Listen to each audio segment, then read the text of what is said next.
¿Cómo están, iglesia? Muy bien. Bienvenidos todos a la casa del Señor. Vamos a dar inicio a nuestro tiempo de escuela dominical. Vamos a tener hoy un tema que es un poquito atemorizante para algunos de nosotros. Es sobre qué es la muerte. Pero el enfoque de la muerte es con respecto a la santificación. Entonces, ¿cómo se relaciona la muerte con la santificación? Hoy damos inicio a la lección 16. Pero sé que va a ser de ánimo, aunque es un poco lúgubre el tema, va a ser de ánimo al final de cuentas.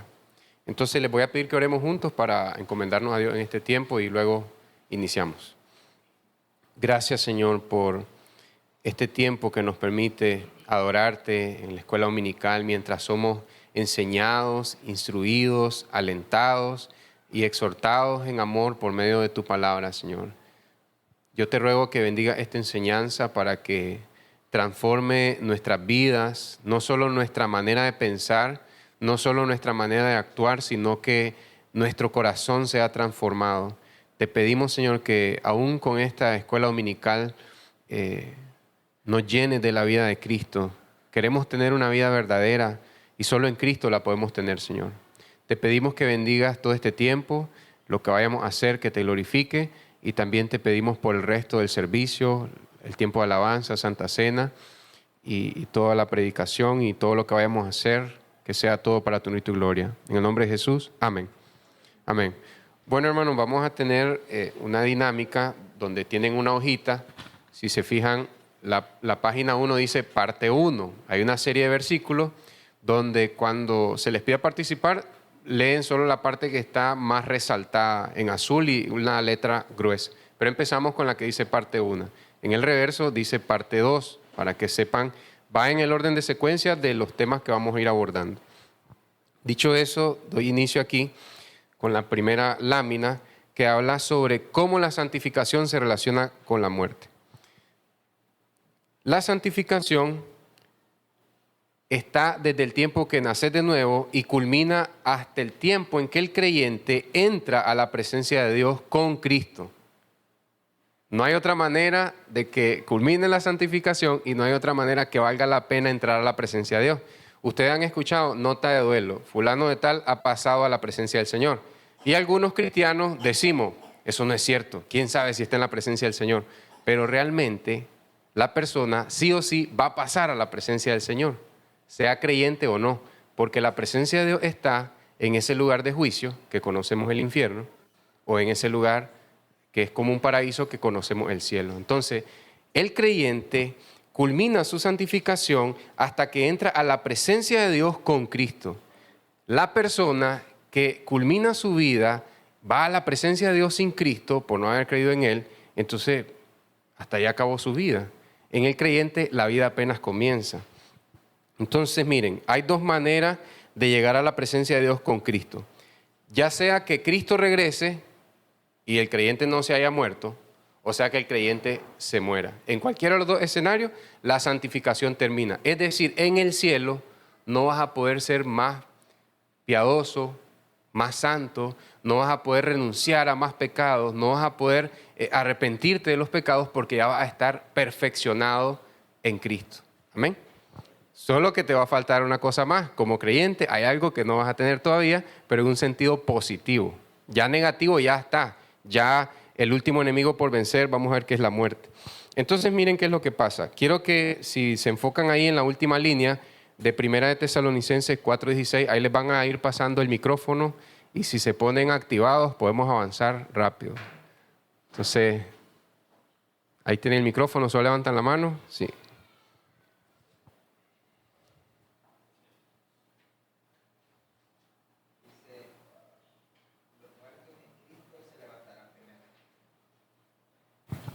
Los muertos en Cristo se levantarán primero. Amén. Solo quiero que piensen en esa línea. Hay dos grupos de cristianos cuando Cristo regrese. Los que ya murieron en Cristo y los que van a estar con vida cuando Cristo regrese. Entonces, ¿quiénes son los que se van a levantar en un cuerpo de gloria? Los que ya están muertos. ¿Dónde están esos almacenados? En los cielos, en el paraíso, en el otro lado de la eternidad. Entonces, cuando Cristo regrese, ellos son los primeros en ser glorificados. Y luego dice Pablo, los que quedamos. Entonces, este es el proceso donde culmina toda la santificación. Amén. Hasta el tiempo en que recibe el creyente un cuerpo glorificado. Bueno, siguiente. Para el creyente, morir significa ser liberado de su pecado remanente y que su alma pasa a un estado de perfección. Pero no es que ya hasta ahí, o sea, hasta ahí llegó, no. Para esperar a que Cristo complete todo lo que hace falta. Hay un todo, hermanos, que hace falta, eso es salvaje. Porque miren, hay una herejía en la iglesia evangélica, en algún momento la he escuchado, que cuando un cristiano muere en Cristo, esta persona pasa en un tiempo de oscuridad, dormida, inconsciente, no sabe lo que está pasando, pero no es así. Eso es una herejía. Si has escuchado alguna vez que dicen, cuando el creyente muere, él pasa inconsciente el resto de su existencia hasta que Cristo le dé un cuerpo glorificado. Eso es una herejía. Ahorita, los que han muerto con Cristo y están en los cielos, fueron salvados por la sangre de Cristo, están más conscientes de su vida que nosotros, porque ya no tienen las limitantes de este vaso, que es el cuerpo humano. El cerebro está limitado, pero un alma sin este cuerpo está totalmente libre. Entonces, miren, hoy por hoy, los creyentes que están en el cielo, esos creyentes están constantemente conscientes de su existencia y sin interrupción, todo el tiempo. ¿Por qué digo esto? Porque cuando usted y yo dormimos, no estamos tan conscientes de que existimos hasta que despertamos o nos damos cuenta que estábamos en un sueño. En el creyente que ya está en los cielos, él está siempre consciente de su existencia. Cuando escuche a alguien decir que el cristiano que muere en Cristo no está consciente hasta que Cristo regrese o le resucite en Cristo, eso es una herejía. El cristiano que murió en Cristo está consciente en los cielos, más que nosotros, más consciente que nosotros. Y pueden ver ahí la cita, leen lo que está resaltado. Si alguien toma el micrófono, por favor. Romanos 7, la segunda parte del 24 y solo la primera línea del 25. ¿Quién me libertará de este cuerpo de muerte? Gracias a Dios por Jesucristo. Amén. Entonces, Pablo, como él ya vio cosas celestiales en el tercer cielo, él ahora anhela que alguien lo libere de ese cuerpo de muerte. El apóstol Pablo, un hombre santificado y apartado para Dios, desea eso, pero no es que va a buscar la muerte como cobardemente con un suicidio. Él está esperando en la providencia y la soberanía de Dios que Dios finalice su vida. No como a veces nosotros, cuando nos vemos en una situación horrible, tormentosa, ay, que el Señor viniera ahorita o que me quitara la vida. Pero Pablo no. Pablo dice que para él vivir es Cristo y el morir es ganancia, pero que él anhela morirse porque quiere regresar a eso que vio en el cielo. Eso es lo que él quiere, ¿verdad? Entonces dice, gracias a Dios la respuesta está en Jesucristo. Pablo está hablando de que hasta que él muera va a ser liberado de este cuerpo de muerte. Amén. Ok. Entonces, siguiente. Ahora miren esta frase acá. La muerte no es un castigo para el creyente. Aun cuando sea una disciplina amorosa, digamos que hay un creyente que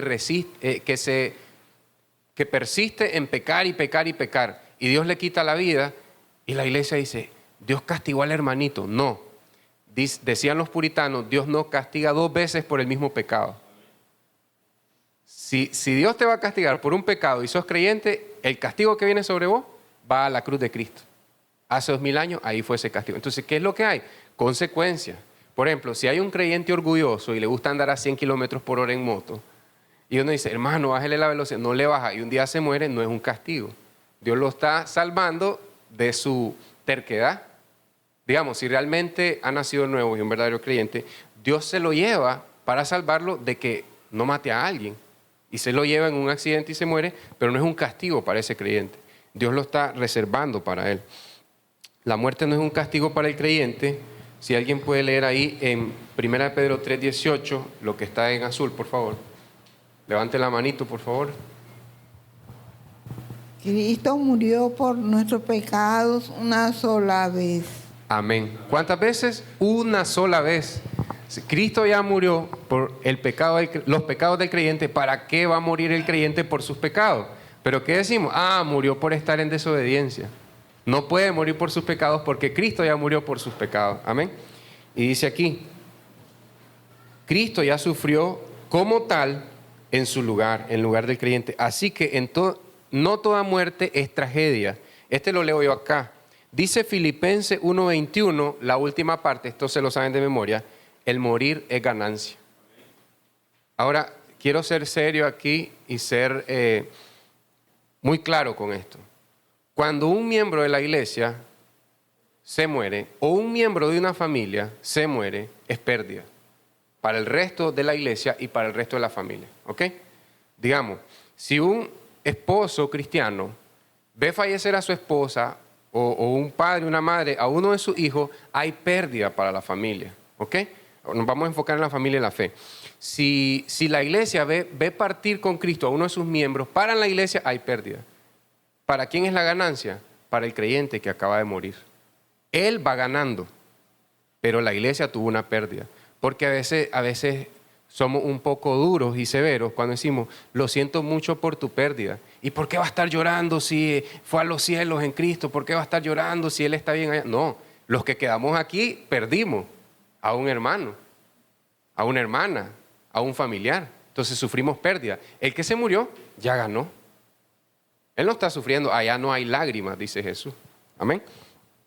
Entonces, por eso dice Pablo, para mí el vivir es Cristo y el morir es ganancia. ¿Pero qué dice? Para mí, morir es ganancia. Pero para los Filipos, si yo muero, es pérdida. Dice Pablo, ¿verdad? Entonces, cuando un miembro de la iglesia o un miembro de la familia muere, es pérdida para el resto del grupo. Pero esa persona que murió, si murió con Cristo, él salió ganando.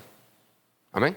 Pero yo digo esto porque es lo que dice la Biblia y lo creo fielmente, pero solo cuando te morís te das cuenta, hombre, ¿verdad que sí? Morir es ganancia, pero no morir cobardemente huyendo del sufrimiento, sino porque anhelás ver a Cristo y todo lo que Dios tiene preparado en los cielos. Cosas que ojos no vio, que oídos no vio, son las que Dios tiene preparados para los que le buscan, para los que le aman, para los que temen a su nombre. Amén. Siguiente. Cristo sufrió una muerte sustitutiva en el lugar del creyente, ¿verdad? Aún así, Dios en su sabiduría, oigan bien, que esto es una de las líneas más difíciles de esta lección. Dios en su sabiduría decidió darle al creyente los beneficios de la salvación, pero poco a poco. O sea, cuando vos venís a Cristo y te da un nuevo corazón, naces de nuevo, ya vos puedes decir, Cristo murió en mi lugar. Entonces, ya hay vida eterna para vos a tu cuenta. Es como que abriste una mañana la aplicación del banco y mirás que tenés vida eterna en Cristo, a tu favor. Vos decís, wow, qué salvaje, tengo esto. Y ay, pero espérate, me voy a morir, me estoy enfermando, siento que me estoy envejeciendo. Sí, Dios decidió dar poco a poco la vida eterna y los beneficios de la salvación con un propósito. Él es muy sabio en lo que hace. Entonces, incluso a través de la propia muerte del creyente, él va experimentando los beneficios de la salvación. ¿Cuál es el fin de esto? O sea, ¿por qué si ya Cristo murió en el lugar del creyente, por qué el creyente tiene que morir? Porque de esta manera seguimos a Cristo en cada aspecto de su vida. Y Cristo murió, pero resucitó. Entonces, cuando el creyente muera, se puede decir, el creyente murió, pero resucitará junto con Cristo. Amén. Amén. Porque murió con Cristo, resucitará con Cristo. Entonces, al final Dios permite la muerte para garantizar que el creyente siga a su Hijo en todas las áreas, en su vida y en su muerte. Es solo por eso. Amén. Por eso no puede ser que Dios diga enojado, siendo un Padre amoroso, te voy a quitar la vida por no hacerle caso a los hermanos tuyos en la iglesia. Y enojado Dios le quita la vida. No, le quita la vida porque quiere estar con Él en la eternidad y no quiere que se eche a perder uno de sus hijos. Esa es una manera de preservar y hacer que los santos perseveren. Amén. Quitándoles la vida. No es un castigo nunca para el creyente. Pero todo esto, hermanos, para el creyente. Si alguien lee la primera línea que está resaltada en azul, 2 Corintios 4:10. Llevamos siempre en el cuerpo, por todas partes, la muerte de Jesús. Amén. ¿Ya ven? Es un privilegio, cargar con la muerte de Cristo. Hermanos, quiero hacer un contraste que hasta hoy en la mañana me di cuenta.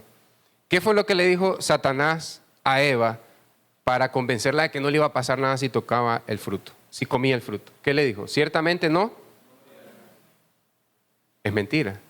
Pero cuando vienes a Cristo y Dios te da un nuevo corazón, Dios te dice, no morirás.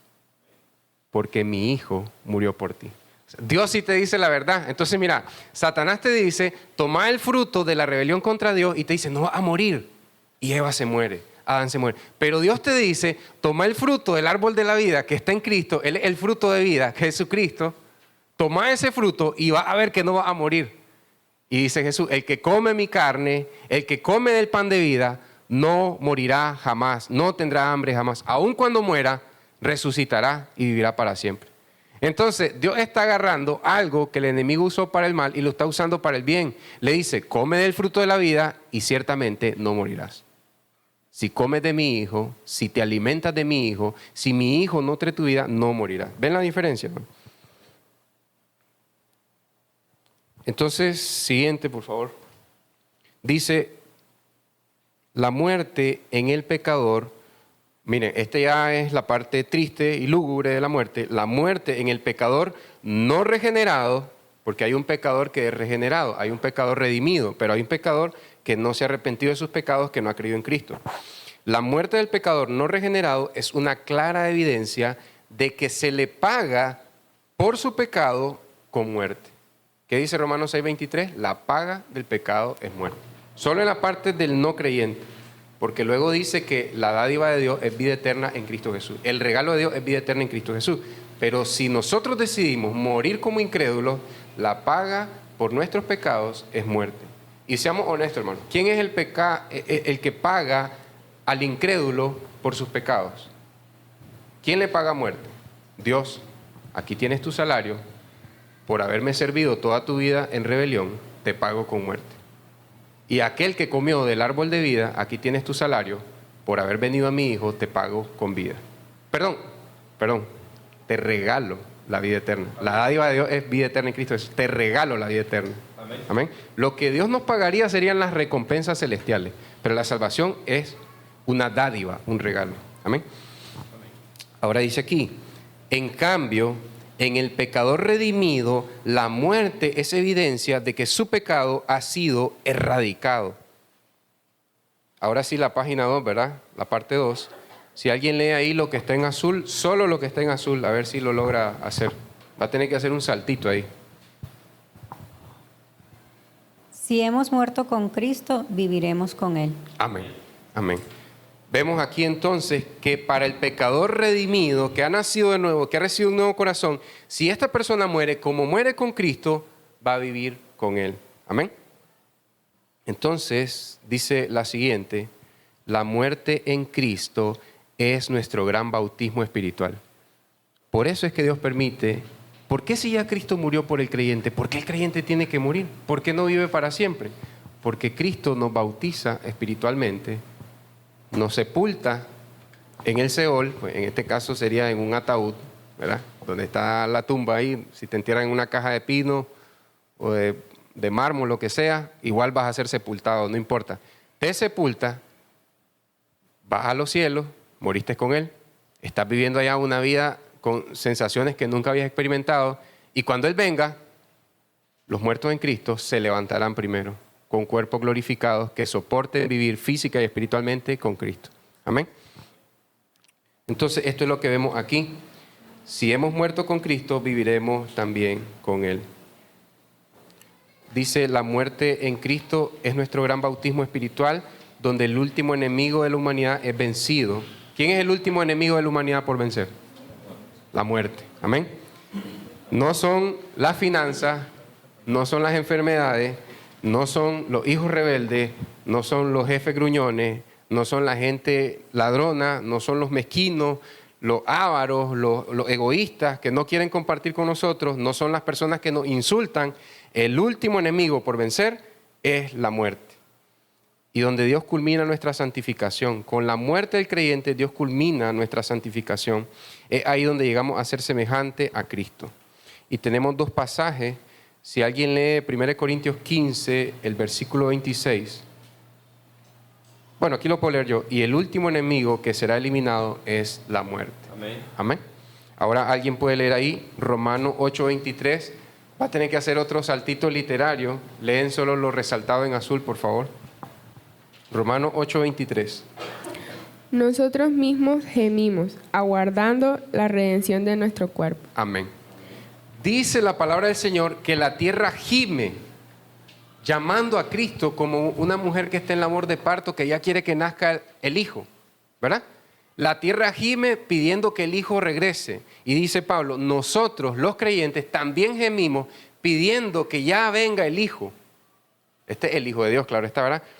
Aguardando la redención de nuestro cuerpo. Cristo nos va a comprar, o vamos a ver, la culminación de la compra que hizo Cristo de un cuerpo nuevo y glorificado. No este cuerpo, si te caes se hiere, si te golpeas te va a salir un moretón, te tenés que ir a hacer radiografía, te tenés que hacer exámenes de la vista, exámenes de los riñones, los pulmones, revisar las articulaciones, pero ese cuerpo que te va a dar Cristo, si crees en Cristo realmente para salvación, si morís con Cristo, no vas a tener que llevarlo al médico. Por eso Pablo dice, estamos aguardando que se consuma, que se culmine la compra de nuestro cuerpo cuando Cristo regrese. Amén. Así que, dice la siguiente, la vida carece de valor si no se ocupa para terminar la carrera de la fe. Cada persona que está ocupando su vida para ir al mar, para ir a hacer compras, pero sin Cristo en su corazón, está desperdiciando su vida. Y cada persona que ocupa su vida para ir al mar y para hacer compras, pero con Cristo en su corazón, no la está perdiendo. Porque esta persona va a querer compartir la luz de Cristo que hay en su corazón.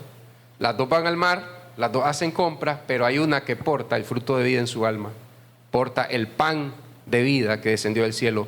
Porta la luz del mundo en su corazón y no está desperdiciando su vida, aun cuando va a enhebrar una aguja con un hilo. Aun cuando se va a atar un par de zapatos, no está perdiendo su vida porque tiene la perla de gran precio en su corazón. Eso es lo que hace, lo que marca la diferencia. La vida carece de valor si no se ocupa para terminar la carrera de la fe. Es necesario vivir la vida de Cristo en nuestro evangelio práctico. No es un evangelio de la boca, no es un evangelio racional, es práctico. Te lleva al ejercicio, pero no solo al ejercicio de acciones como los fariseos, que hacían muchas cosas piadosas y que hacían muchas buenas obras, sino ese evangelio práctico donde hay un corazón transformado, trastornado y cambiado y purificado por la vida de Cristo. ¿Y todo para qué? Para la gloria de Dios y el bien del hombre. Así que cuando el cristiano va a hacer algo tan simple como cruzar una calle, como está Cristo en su corazón, ese cruzarse la calle, pasarse un semáforo, todo lo que él hace es para la gloria de Dios y para bendición de la humanidad. Porque ahí va caminando en las calles un faro de luz, porque dice Jesús, ustedes son la luz del mundo. Portan la luz que yo les he dado. Esto lo dice el apóstol Pablo en Hechos 20, 24, leo lo que está resaltado en azul. Dice que el objetivo que él tiene en su vida es terminar mi carrera y el ministerio que recibí del Señor Jesús. Quiero, hermanos, que repitamos juntos esta línea. ¿Cuál es el propósito de nuestras vidas? Y cada quien va a decir junto conmigo, terminar mi carrera y el ministerio que recibí del Señor Jesús.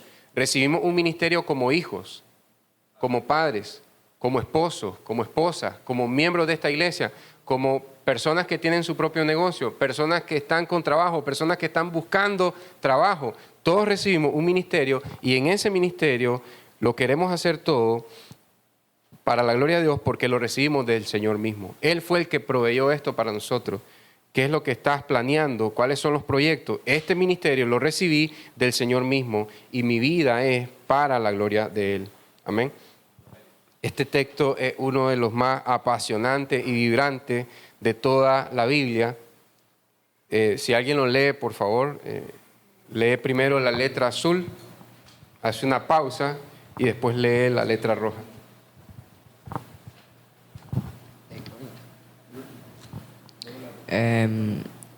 Esto mortal se haya vestido de inmortal.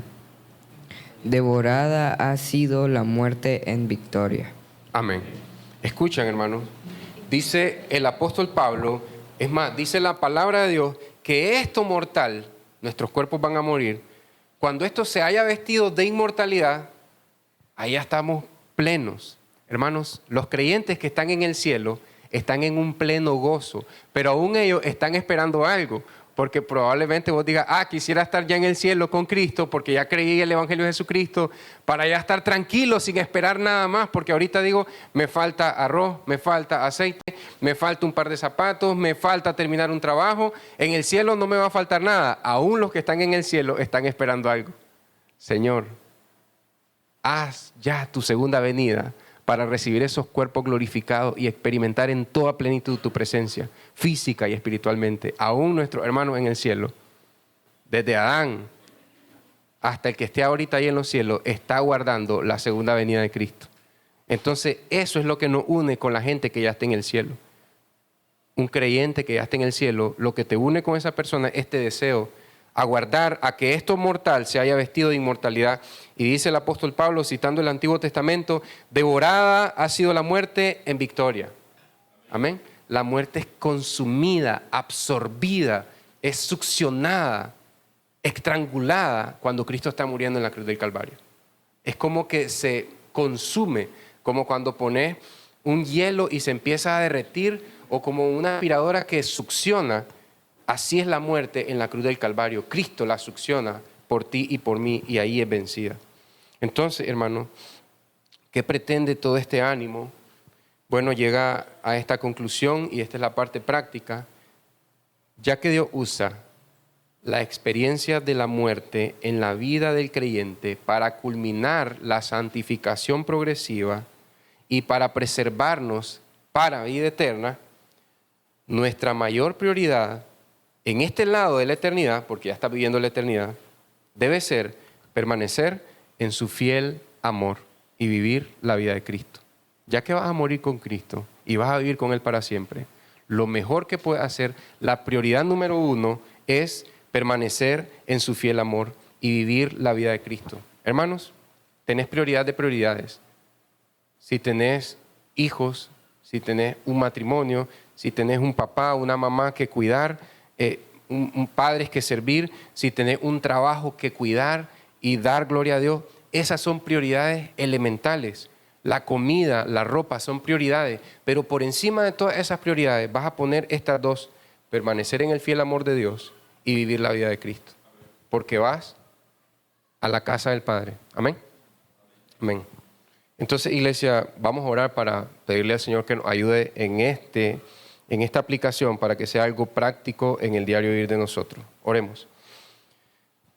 Gracias, Señor, por esta enseñanza, Padre. Realmente sé que si uno de acá de la iglesia muriera, aún la visita, que quizás solo tiene un domingo, un par de domingos de venir, sería pérdida para la iglesia, Señor. Sé que si uno de los miembros de una de nuestras familias muriera, Señor, aún cuando no venga a la iglesia, Señor, es pérdida para una de nuestras familias y para el resto del cuerpo de Cristo, Señor. Pero la persona que se va con Cristo, para Él morir es ganancia, Señor. Ayúdanos, Señor, no a desear una muerte cobarde, sino a desear nuestro encuentro con Cristo en los cielos y desear la resurrección final con cuerpos glorificados para poder experimentar en todo el esplendor, en todas las sensaciones que pueda tener un alma, un cuerpo físico, experimentar el deleite y el gran placer de la gloria de Dios, la presencia de Dios por medio de Jesucristo. Ayúdanos, Señor, para ser cristianos prácticos, no solo llenar nuestra mente y encender nuestras emociones con estos textos, sino también tener un cambio de vida para ser santificados progresivamente. En el nombre de Jesús, amén. Amén, iglesia. Gracias, son amados.